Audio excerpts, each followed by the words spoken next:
Now we will discuss about the temperature effect on adsorption and pressure effect on adsorption. Okay, so adsorption first. Adsorption, isotherm. Isotherm means iso एक साथ, therm means temperature. Okay, so at constant temperature पे, when we increase or when we change the pressure, so this change affect the adsorption rate.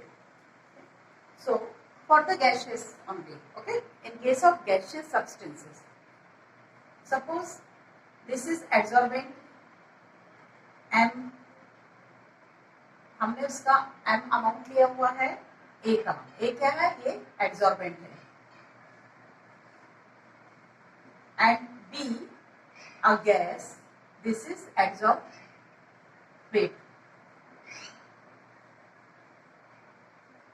Gas versus solid हम बात कर रहे हैं.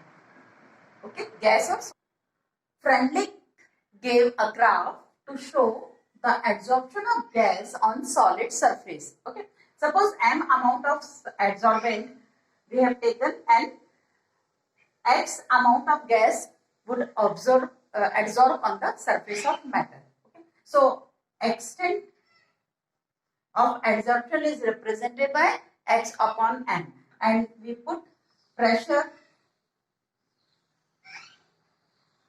at this axis. Okay, यहाँ हमने क्या लिया, extent of adsorption, and here we will take pressure. Okay, as soon as we increase the pressure, so the adsorption will also increase, and after some time it becomes constant. Okay, so rate of adsorption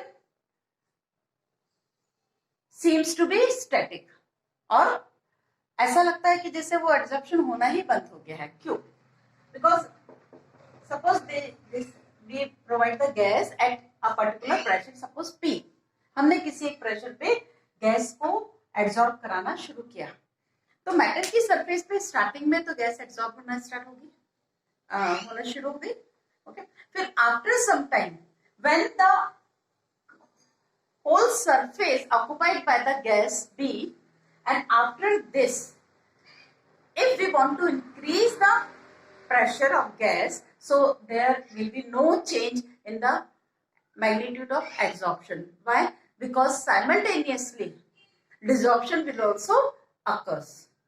So when adsorption and desorption having same rate, so at this stage the system achieve equilibrium. और equilibrium पे तो आपको पता है हर कुछ static लगता है, तो जो भी एक्सटेंट ऑफ एब्जॉर्प्शन है वो कांस्टेंट हो जाएगा. कब? जब इक्विलिब्रियम आ चुकी है. तो आप प्रेशर बढ़ा रहे हो, गैस का प्रेशर मतलब उसकी कंसंट्रेशन, तो कंसंट्रेशन बढ़ाने से तो वैसे भी रेट ऑफ रिएक्शन बढ़ती है. तो स्टार्टिंग में जैसे आप कंसंट्रेशन स्टार्ट कर रहे हो बढ़ाना, तो रेट ऑफ एब्जॉर्प्शन भी बढ़ता जाएगा. फिर एक स्टेज आएगी जब पूरी सरफेस फिल हो चुकी है बी से, तो कितना भी प्रेशर आप बढ़ाओगे तो उतनी प्रेशर से ही गैस वहां से रिलीज होना भी स्टार्ट हो जाएगी. तो एब्जॉर्प्शन और डिसॉर्प्शन दोनों सेम रेट से चल रहे हैं. मींस यदि हमें ये लॉट इतना क्वेश्चन हम देख रहे हैं, तो x upon m is directly proportional to the pressure. यहाँ तो ऐसा लग रहा है प्रेशर बढ़ा रहे हो आप, तो एब्जॉर्प्शन भी बढ़ रहा है.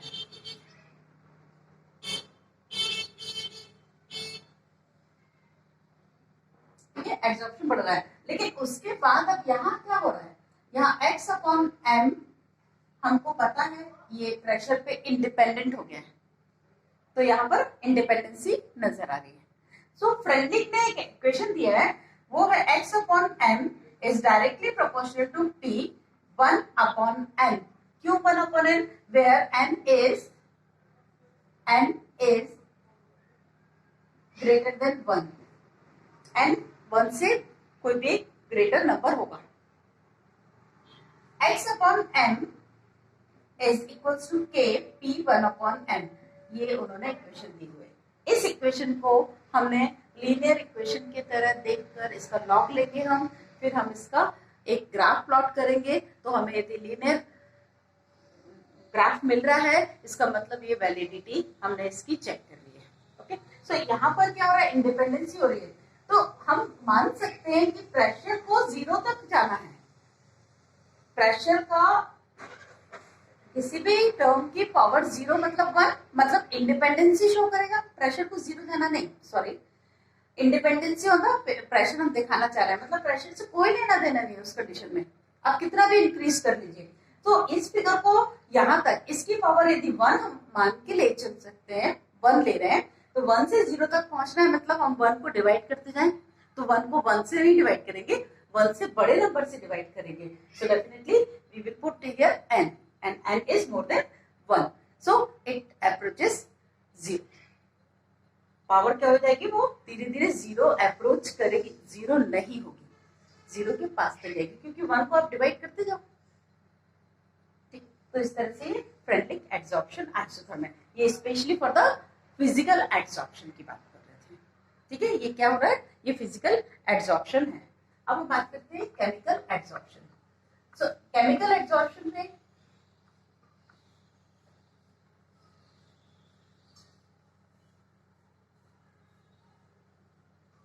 ये तो गैस के प्रेशर का था। ठीक है, अब यदि हम किसी सॉलिड पे किसी सॉल्यूशन का एड्सॉर्प्शन कराएंगे, तो सॉल्यूशन के एड्सॉर्प्शन के लिए भी सेम आएगा, is directly proportional to C1/n, और x/m is equals to K C1/n। ये C क्या है, कॉन्सेंट्रेशन है, तो सॉल्यूशन की concentration will be represented by C, and in case of gas it should be represented by P। तो gas की concentration pressure, इसलिए हमने P लिया, सॉल्यूशन की कॉन्सेंट्रेशन C है तो C लिया हमने। ठीक है, तो ये किसी भी एक सॉलिड पर किसकी बात कर रहे हैं, सॉल्यूशन की। ये सॉलिड है और इसकी सरफेस पे जो अटैच हो रहा है वो क्या है, सॉल्यूशन है। ठीक है, तो ये एड्सॉर्प्शन आइसोथर्म की बात थी, और ये किस एड्सॉर्प्शन की, फिजिकल एड्सॉर्प्शन की बात है। ओके, अभी हमने एक टेम्परेचर पे ग्राफ देखा, मान लीजिए हम फिजिकल एड्सॉर्प्शन पे हम हैं अभी। ओके, सो x/m, और यहाँ हमने प्रेशर प्लॉट किया हुआ। सपोज हम एक गैस के लिए एक टेम्परेचर, ये एक्सपेरिमेंट हम किसी एक पर्टिकुलर टेम्परेचर पे करके देखते हैं। सपोज हमने लिया 298 केल्विन पर। Okay, so we will get this graph. Okay, if we raise the temperature for the second experiment, अब हम उसी गैस का उसी सॉलिड पे उतने ही अमाउंट की प्रेशर, उतना ही अमाउंट का सॉलिड हम लेते हैं, बट हम टेम्परेचर चेंज करके देखते हैं। तो अब हम सेकेंड, चलिए अब हम इसका टेम्परेचर क्या करते हैं, बढ़ा देते हैं। सपोज हमने इसको ले लिया 315। ओके, 315 केल्विन हमने टेम्परेचर लिया, तो डेफिनेटली फिजिकल एड्सॉर्प्शन की बात कर रहे हैं, फोर्स ऑफ अट्रैक्शन कौन सा है, वन ड्रॉ, वीक फोर्स है। तो टेम्परेचर बढ़ा होगा तो डेफिनेटली फोर्स तो कम हो जाएगा, मतलब वहां पर उतनी गैस एब्जॉर्ब नहीं होगी जिस अमाउंट में इस टेम्परेचर पर होती। मींस अब हमें यही ग्राफ नीचे मिलेगा, मतलब अब उन्हीं प्रेशर्स पर हमें जो मिलेगा वो कर्व इस तरह से मिलेगा। सपोज ये 313 केल्विन की बात कर रहे हैं, वही गैस, उतना ही प्रेशर, उतना ही अमाउंट ऑफ एड्सॉर्बेंट, फिर भी हमें एड्सॉर्प्शन का एक्सटेंट कम मिल रहा है। सो रीजन क्या था, टेम्परेचर बढ़ाओगे तो कम हो जाएगा। सपोज आप 195 केल्विन पे कर रहे हो, तो 195 केल्विन पे तो ये बढ़ा हुआ मिलेगा। क्यों, क्योंकि टेम्परेचर कम है, तो टेम्परेचर कम पे गैस फिर भी होल्ड रहेगी, उसके जो फोर्स ऑफ अट्रैक्शन है वो वीक नहीं हो पाएंगे। तो ये है आइसोथर्मी, बट अलग अलग आइसोथर्म को हमने एक साथ कंपैरेटिवली प्लॉट किया हुआ है। आइसोथर्म मतलब इसी टेम्परेचर पे हम पूरी, इस फिक्स टेम्परेचर पे हमने पूरा ग्राफ प्लॉट किया हुआ है, प्रेशर को चेंज करके, तो एब्जॉर्प्शन भी किस हिसाब से वेरी कर रहा है ये शो कर रहा है। Next is absorption isobar. Isobar means constant pressure पे जो हम ग्राफ प्लॉट करेंगे हम उसकी बात कर रहे हैं, isobar. Isobar means constant pressure. Okay, physical absorption,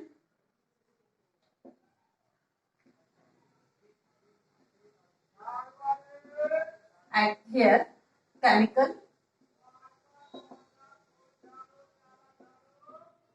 adsorption. Okay, we will discuss about the chemical and physical adsorption. Isobar means constant pressure है, but temperature we will vary time to time. At this axis we plot temperature temperature and here x upon m, extent of absorption देखने के लिए हमें x upon m लेना ही है। Physical absorption, जैसे जैसे आप टेम्परेचर बढ़ाते जाओगे, अभी आपने देखा था इस बार में भी, तो टेम्परेचर इंक्रीज करने से फोर्स ऑफ अट्रैक्शन वीक होता जाएगा, तो क्या होगा, लो टेम्परेचर पे ज्यादा एब्जॉर्ब होगी, हाई टेम्परेचर पे कम एब्जॉर्प्शन हो जाएगा, तो हमारा ग्राफ इस तरह से मिलेगा।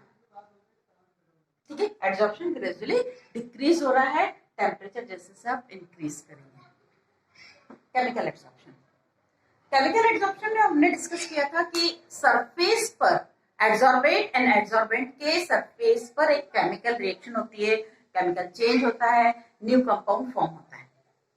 ठीक है, तो केमिकल रिएक्शन के लिए 11th में भी आपने पढ़ा हुआ है, हर एक केमिकल रिएक्शन के लिए एक रिक्वायर्ड एक्टिवेशन एनर्जी होती है। ठीक है, तो जब रिएक्टेंट के मॉलिक्यूल्स के पास वो एक्टिवेशन एनर्जी हो जाती है या उनके पास वो होती है, तो फिर वो जाके एक्टिवेटेड कॉम्प्लेक्स बनाते हैं। ठीक है, तो और फिर रिएक्शन होती है, तो रिएक्शन की रिक्वायरमेंट क्या है, एक्टिवेशन एनर्जी। तो ये कैसे मिलेगी, टेम्परेचर से। तो जैसे जैसे हम टेम्परेचर इंक्रीज करेंगे तो एड्सॉर्प्शन की रेट, केमिकल एड्सॉर्प्शन की रेट शुरू में तो इंक्रीज होगी, बट एक सर्टेन टेम्परेचर के बाद वो जो बॉन्ड बन चुके हैं, केमिकल बॉन्ड, न्यू बॉन्ड जो फॉर्म हो चुके हैं, वो एक पर्टिकुलर टेम्परेचर के बाद वो डिसोशिएट होना स्टार्ट हो जाते हैं, तो क्या होगा, फिर डिसॉर्प्शन स्टार्ट हो जाएगा। So we will get this type of graph. Okay, इस पर्टिकुलर इस टेम्परेचर पे जाके वो टूटना स्टार्ट हो जाएंगे। अब डिफरेंट गैस के लिए डिफरेंट होगा, डिफरेंट सब्सटेंस के लिए डिफरेंट होगा, क्योंकि सबकी अपनी, हर एक रिएक्शन की अपनी एक स्पेसिफिक एक्टिवेशन एनर्जी होती है, मतलब उस पर्टिकुलर टेम्परेचर पे उसके मॉलिक्यूल्स के पास थ्रेशोल्ड एनर्जी की बात हम सोच सकते हैं। ठीक है, तो इस तरह से ये केमिकल एब्जॉर्प्शन शुरू में तो बढ़ता है, क्योंकि केमिकल रिएक्शन के लिए हमें एनर्जी की जरूरत होती है, वो एनर्जी हम टेम्परेचर के थ्रू प्रोवाइड कर रहे हैं। But after some time when we increase the temperature, so the formed bond will dissociate gradually and desorption will be occurs. Clear?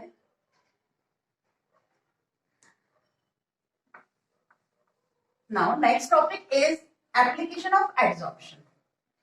Application में क्या है, हमारी डेली लाइफ में बहुत सारी जगह एड्सॉर्प्शन हम देखते हैं, बहुत यूज होता है। Okay, application of adsorption.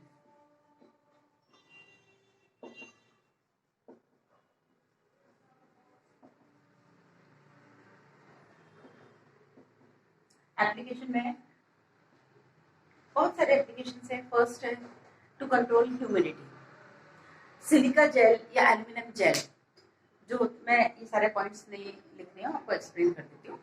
So first है control the humidity. Silica jail आपने देखा होगा, जो थर्मस या कुछ कंटेनर्स अपन लेके आते हैं, या कुछ मेडिसिन टैबलेट की जो बॉटल्स होती हैं, उनमें एक पाउच रहता है जिसमें छोटी छोटी छोटी सी बॉल्स रहती हैं, वो क्या है, वो सिलिका जेल है। तो सिलिका जेल और एल्यूमिनियम जेल ये क्या करते हैं, मॉइस्चर को एब्जॉर्ब करते हैं, तो ह्यूमिडिटी कंट्रोल होगी।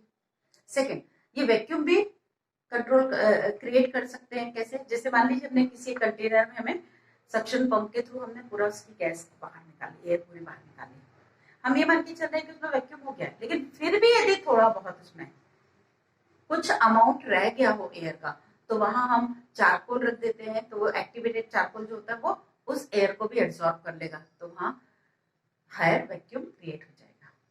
फिर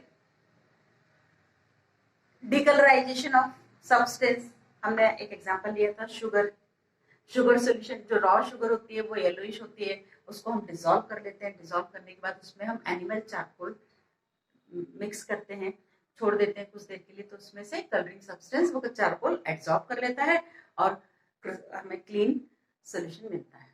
ठीक है, फिर अपन उसको क्रिस्टलाइज करके वापस से शुगर में कन्वर्ट कर लेते हैं।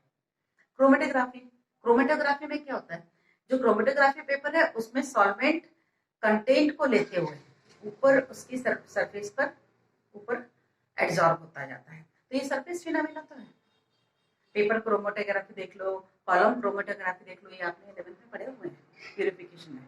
ठीक है, तो इसमें भी एब्जॉर्प्शन वर्क करता है।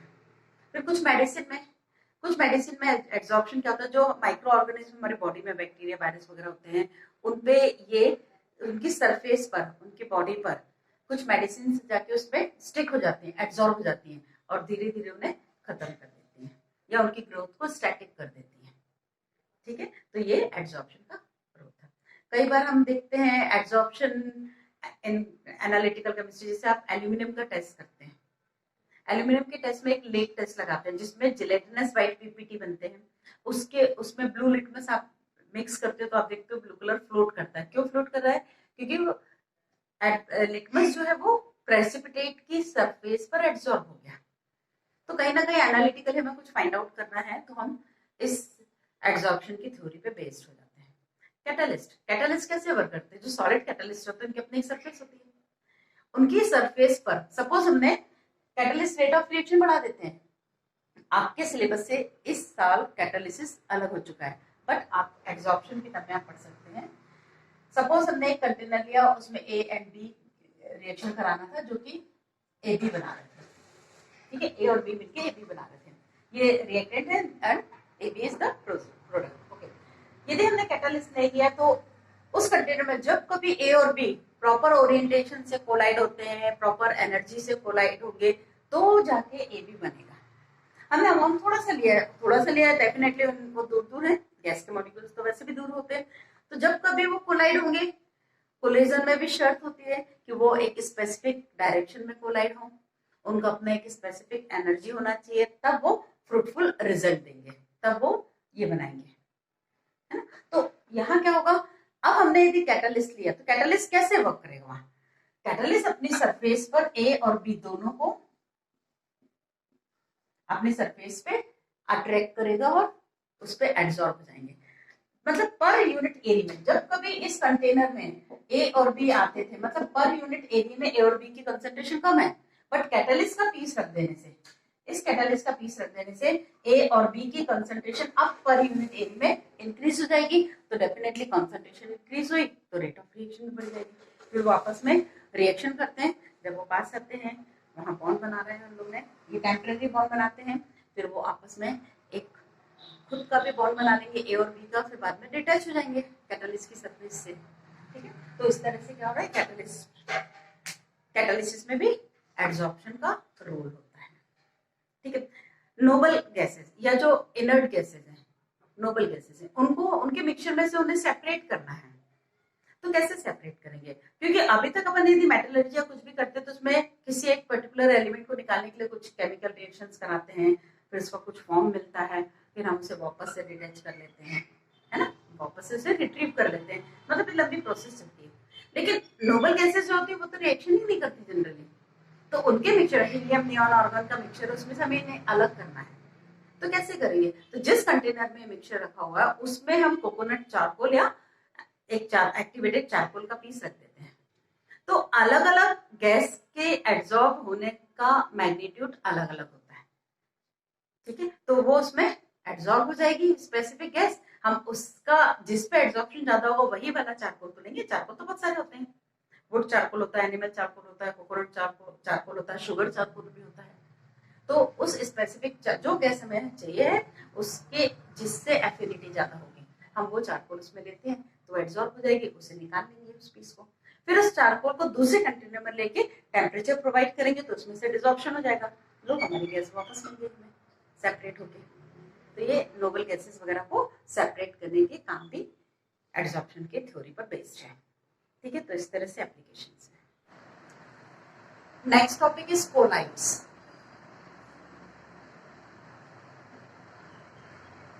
कोलाइड्स सॉल्यूशन आपने पढ़ा हुआ है, सस्पेंशन आप जानते हो, कोलाइड के बारे में थोड़ा सा जानते हो। सो कोलाइड्स क्या है? Suppose this container having water, benzene and oil. Okay, water, benzene and oil. NaCl, NaCl,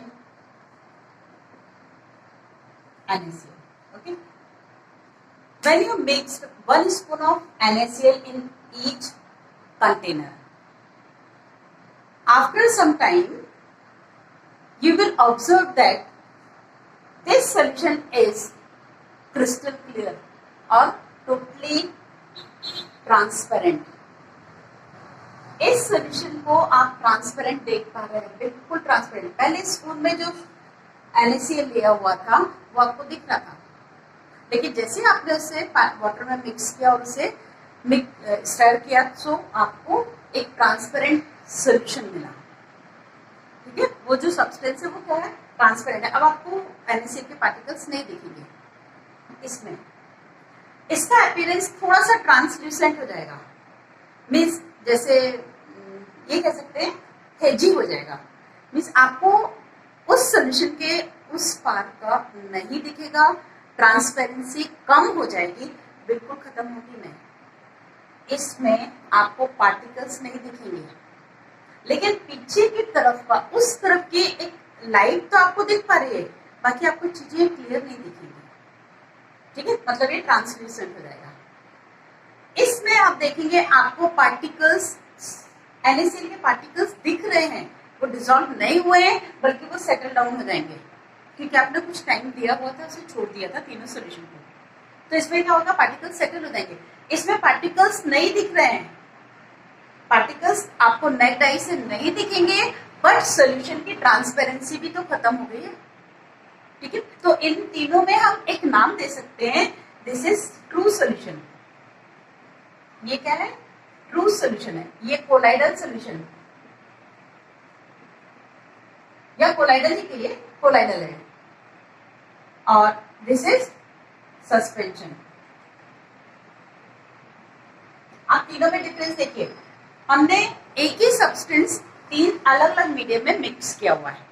यहां पर NaCl डिसॉल्व हो गया है, NaCl क्या हुआ, डिसॉल्व हो गया है या सोल्यूबल हो गया है। यहां पर NaCl डिस्पर्स हुआ है, डिसॉल्व नहीं हुआ है, डिस्पर्स हुआ है, और इसमें सस्पेंडेड है। तीनों में प्रोसेस का नाम अलग अलग है, डिस्पर्शन, सॉरी सोल्यूबिलिटी या डिसोल्यूशन, डिस्पर्शन एंड सस्पेंशन। तो इनके नाम भी हमने अलग तरीके से दिए हुए हैं। तो अब इनमें डिफरेंस क्या आया, उसी NaCl के पार्टिकल, पहले जब प्योर वाटर था आपको उसके पार्टिकल्स नेक्ड आई से नहीं दिख रहे थे। NaCl जब पहले दिख रहा था आपको स्पून में लिया तो after mixing you can't see the particles of NaCl in the solution, आपको सॉल्यूशन में नहीं दिखेंगे। क्यों, क्योंकि जितने छोटे साइज का सॉल्वेंट का पार्टिकल था, NaCl के पार्टिकल्स भी डिसोशिएट होके डिवाइड होके उसी साइज के आ गए हैं, तो वो कैसे आपको नेक्ड आई से दिखेंगे, नहीं दिखेंगे। इसका मतलब है ये 1 नैनोमीटर से 1000 नैनोमीटर की रेंज के हो गए, जो कि नेक्ड आई से नहीं दिखेंगे। इधर आइए, इसमें जो पार्टिकल है वो डिसोशिएट तो हुए हैं, डिवाइड तो हुए हैं, लेकिन इस रेंज तक नहीं हो पाए हैं। यदि इस रेंज तक टूट जाते हो तो आपको ट्रांसपेरेंसी दिखती, क्योंकि ट्रांसपेरेंसी कैसे दिखती है, इस सोल्यूशन के उस तरफ आप कैसे देख पा रहे हैं। मान लीजिए आपके और मेरे बीच में मैंने एक ग्लास में वाटर रखा हुआ है, ठीक है, आप हमें देख पा रहे हो ग्लास से, क्यों, क्योंकि जो लाइट हमारे ऊपर पड़ रही है वो रिफ्लेक्ट होकर आप तक जा रही है। ये सोल्यूशन अलाउ कर रहा है, क्योंकि इसमें कुछ ऐसी चीज नहीं है जो उसे रोक सके या लाइट को डेविएट कर दे या वापस कर दे। ठीक है, तो ट्रांसपेरेंसी ऐसे तो दिखती है। आप डार्क रूम कर दीजिए, मैं यहाँ वाटर भी रखा हुआ कांच के ग्लास में, तो फिर आप मुझे नहीं देख पाओगे। तो आप देख कैसे पा रहे, आपके रेटिना तक मुझसे लाइट रिफ्लेक्ट हो गया, इस बोर्ड से लाइट रिफ्लेक्ट होके आपके रेटिना तक जा रही है। जाने कौन दे रहा है, ये बीच का मटेरियल उसे जाने दे रहा है। यहीं पर मैं एक बुक रख देती हूँ तो नहीं, क्यों, क्योंकि इस बुक में आप तक लाइट नहीं आने दी। ठीक है, अब यहाँ पर हम बात कर रहे हैं तो इसमें पार्टिकल्स डिसोशिएट तो हुए हैं, ठीक है, डिवाइड तो हुए हैं, लेकिन वो इतने डिवाइड नहीं हुए हैं कि उनका साइज इस रेंज में आ जाए और लाइट को आप तक जाने दे। बट इतने बड़े भी नहीं हुए हैं कि आपको नेक्ड आई से दिख जाए। आपको पार्टिकल्स नहीं दिख रहे थे, आपको हेजी सोल्यूशन दिख रहा था, ओपेक टाइप का दिख रहा था, लेकिन आपने उस पार्टिकल्स को नेक्ड आई से नहीं देख पाए। हाँ, आप माइक्रोस्कोप से देखेंगे, आपको दिखेंगे। आप एक ग्लास में पानी लीजिए और उसमें थोड़ा सा 1-2 स्पून ब्लड या मिल्क मिला दीजिए, फिर आप देखिए तो आपको उस तरफ का नहीं दिखेगा, लेकिन आपको रोशनी बराबर दिखेगी, है ना। तो लेकिन उसके पार्टिकल्स आप देख पा रहे नहीं, ब्लड के पार्टिकल्स आप नहीं देख पाओगे, लेकिन आप उसे माइक्रोस्कोप में देखोगे तो आपको क्लियर आरबीसी, बेसोफिल और इरिथ्रोसाइट वगैरह जो भी उसके होते हैं सेल्स, वो सब दिखेंगे। तो इसके पार्टिकल्स 1000 नैनोमीटर से ऊपर होते हैं, लेकिन सस्पेंशन के पार्टिकल से छोटे होते हैं। ठीक है, अब सस्पेंशन के पार्टिकल से छोटे हैं इसीलिए तो वो सेटल डाउन नहीं हो रहा है, क्योंकि इनके पार्टिकल्स मैंने कहा सेटल हो गए। और यदि तुरंत डाल के आप मिक्स करेंगे, आप वाटर में क्ले डाल दीजिए, वाटर में सैंड डाल दीजिए, या तुरंत आपने NaCl डाला है इसमें ऑयल में, तो आपको क्या होगा, उसकी ट्रांसपेरेंसी नहीं दिखेगी, वो पार्टिकल्स अलग से नजर आएंगे। तुरंत जब आप देखोगे मिक्स करने के बाद, थोड़ी देर बाद देखोगे तो वो सेटल हो गए, तो ठीक है, जो पहले सोल्यूशन था तो अब तो सेपरेशन हो गया ना, मिक्सिंग तो है ही नहीं वहां, है ना। तो हम मिक्सिंग की बात कर रहे हैं। तो यहाँ पर क्या हुआ, पार्टिकल्स आप नेक्ड आई से आराम से देख सकते हो, और चूंकि उनके साइज बड़ा है इसलिए देख पा रहे हो। साइज बड़ा है इसलिए लाइट को आप तक नहीं जाने देंगे, तो इसकी तो ट्रांसपेरेंसी बिल्कुल भी नहीं दिखेगी यदि जस्ट मिक्स करने के बाद आप देखोगे तो। बट यदि कुछ टाइम दे रहे हो तो चूंकि पार्टिकल का साइज बड़ा है, बड़ा साइज मास तो रखेगा कुछ ना कुछ, उसका अपना कुछ करना कुछ वेट होगा, तो क्या होगा, धीरे धीरे सेटल हम हो जाएंगे। इसका मतलब ये स्टेबल नहीं है, ये स्टेबल है, ये भी स्टेबल है। स्टेबल है मतलब सेपरेशन तो नहीं हो रहा है, अपने आप तो नहीं हो रहा है, इसमें तो अपने आप हो रहा है, तो ये स्टेबल नहीं है, बाकी ये दोनों तो स्टेबल है। तो ये एक तरह से हम कंपैरिजन कर रहे थे इसमें। ठीक है, अब हमें पढ़ना है सिर्फ कोलाइड्स। तो कोलाइड्स क्या है, तो इतना तो कंफर्म है कि कोलाइड्स एक हेट्रोजेनस, अब उस पार्टिकल के साइज अपने उसकी एक मार्जिन भी होगी। तो ये जो कोलाइडल सब्सटेंस है वो अपना एक हेट्रोजेनस नेचर शो करते हैं किसी भी एक मीडियम में। यहाँ पर क्या हो रहा है, बेंजीन एक मीडियम है और NaCl एक डिस्पर्स्ड फेज है। ये डिस्पर्शन मीडियम है जिसमें डिसॉल्व कर रहे हैं, जिसमें हम डिस्पर्स कर रहे हैं, वो कहलाता है डिस्पर्शन मीडियम। और जिस सब्सटेंस को हमने इसमें लिया हुआ है वो कहलाएगा डिस्पर्स्ड फेज। क्या कहलाएगा वो, डिस्पर्स्ड फेज। तो डिस्पर्स्ड फेज और डिस्पर्शन मीडियम, इन दोनों के मिक्सचर को कोलाइड कहते हैं। अब आप ये नहीं कहेंगे कि NaCl कोलाइडल है, कभी भी सब्सटेंस कोलाइडल नहीं होता है। उस सब्सटेंस का किसके साथ आप मिक्सिंग कर रहे हैं इस बात पे डिपेंड करेगा कि वो कोलाइडल होगा या नहीं। आपने यहाँ बेंजीन लिया, इस बेंजीन में यदि आप वैक्स मिला